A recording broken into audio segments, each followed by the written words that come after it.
Bagaimana sebenarnya Prabowo dan Indonesia ke depan bisa membangun tanpa terus bergantung pada uang pemerintahan Jokowi kemarin? Uang dari APBN, uang pajak, uang hasil kerja keras rakyat yang selama puluhan tahun menjadi satu-satunya tumpuan pembangunan. Uang kemarin adalah uang yang sudah terikat oleh birokrasi, uang yang sudah jadi tradisi lama, uang yang terus diperebutkan oleh politik, oleh partai, oleh para pejabat yang sibuk mengamankan kepentingan masing-masing.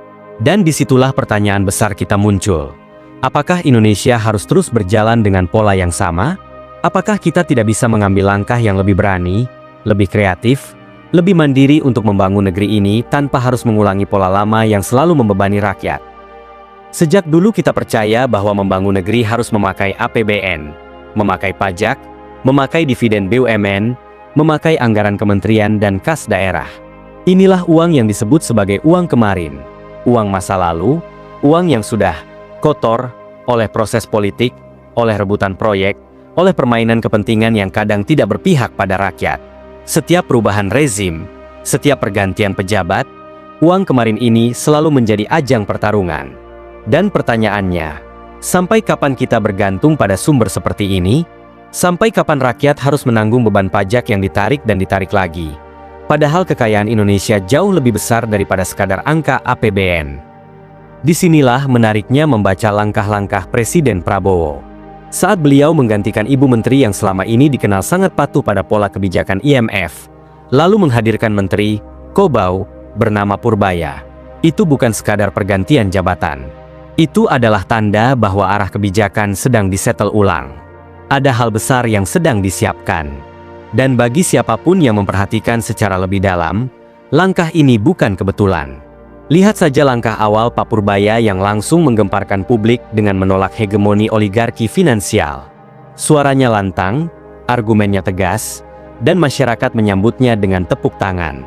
Belum sempat redanya kehebohan itu, beliau langsung mengeluarkan kebijakan kedua, memaksa kepala daerah membelanjakan anggaran mereka untuk sektor produktif saja. Tidak boleh lagi dana itu ditumpuk atau diparkir tanpa manfaat. Tidak boleh lagi menjadi angka, cantik, di laporan keuangan tapi tidak menggerakkan ekonomi. Kebijakan ini memukul pola lama yang sudah mengakar selama bertahun-tahun. Lalu langkah berikutnya bahkan lebih radikal. Memindahkan BUMN ke sebuah badan baru, sehingga tidak lagi berada langsung di bawah kementerian. Dengan manuver ini, utang BUMN tidak otomatis menjadi utang negara. Ini bukan langkah biasa. Ini adalah strategi finansial tingkat tinggi, cara yang sering digunakan negara-negara maju untuk melepaskan belitan fiskal. Dari lebih 1.000 BUMN yang sebagian besar tidak efisien dan tidak menghasilkan apa-apa, langkah untuk menutup atau menggabungkan banyak di antaranya memang terasa keras. Tetapi secara logika, itu tindakan pembersihan yang wajib dilakukan. Sisakan hanya 50 BUMN yang kuat dan benar-benar strategis. 2 tahun pun cukup untuk menata semuanya ulang. Namun langkah yang paling senyap, paling halus, dan paling visioner justru tidak banyak dibahas oleh publik. Penunjukan Profesor Brian, seorang peneliti nanoteknologi dari ITB, sebagai Menteri Dikti-Scientek, sekaligus Kepala Badan Industri Mineral, BEM. Bagi banyak orang, ini mungkin terdengar biasa saja. Tetapi bagi saya, yang sedikit banyak memahami metalurgi dan menjalankan usaha kecil mineral berbasis nanoteknologi di Situbondo, ini bukan kejadian sembarangan.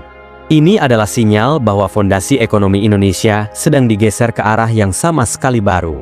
Mengapa? Karena langkah ini mengarah pada konsep membangun Indonesia dengan uang yang di-backing mineral. Inilah uang masa depan. Bukan uang kemarin, bukan APBN, bukan pajak, bukan utang asing. Tetapi uang yang berasal dari nilai mineral strategis yang disimpan negara sebagai underlying, sebagai dasar penciptaan kapasitas fiskal baru. Jika Badan Industri Mineral ini memiliki kewenangan penuh, maka seluruh komoditas mineral strategis Indonesia, seperti nikel, bauksit, tembaga, timah, dan mineral kritis berbasis nanoteknologi, tidak boleh lagi dijual bebas. Tidak boleh lagi dicuri mafia. Tidak boleh lagi diekspor mentah. Tidak boleh lagi bocor ke pihak asing. Semuanya harus melewati BEM sebagai penyangga nasional. Layaknya Bulog untuk pangan, tetapi kali ini untuk mineral masa depan. Dari sinilah terbentuk sebuah metal bank, sebuah bank logam nasional seperti Swiss Metal Bank, tempat negara menyimpan logam strategis sebagai aset berharga, bukan untuk diperjualbelikan sebagai komoditas, tetapi sebagai jaminan nilai bagi proyek-proyek pembangunan raksasa.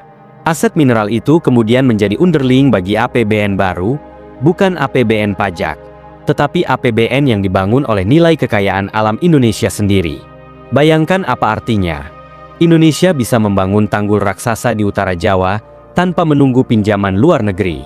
Indonesia bisa menyambungkan seluruh kepulauan Nusantara lewat tol laut dan proyek-proyek konektivitas besar tanpa membebani APBN pajak. Indonesia bisa membangun ribuan mini hidro dari bendungan yang selama ini hanya menjadi tampungan air. Indonesia bisa masuk ke era energi hidrogen, bukan sekadar listrik konvensional.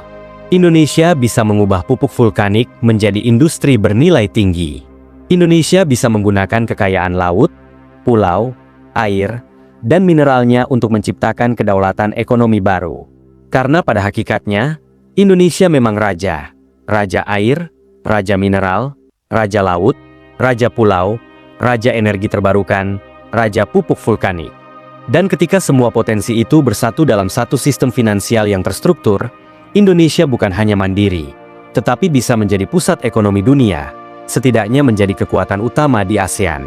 Inilah inti dari langkah besar Presiden Prabowo yang banyak orang belum melihat gambaran besarnya. Lahirnya proyek revolusi finansial non-APBN. Sebuah cara membangun negara tanpa memeras rakyat, tanpa tunduk pada IMF, tanpa menjadikan pajak sebagai tumpuan tunggal. Sebuah lompatan menuju masa depan di mana kekayaan mineral kita bukan lagi diekspor murah, tetapi disimpan sebagai dasar kekuatan fiskal bangsa. Bagaimana pendapat sobat semua? Apakah Indonesia siap memasuki era baru, era uang masa depan yang di-backing mineral, dan meninggalkan pola lama yang selama ini menahan langkah kita? Silakan tinggalkan komentar sobat. Diskusi ini akan menentukan arah besar negeri ini.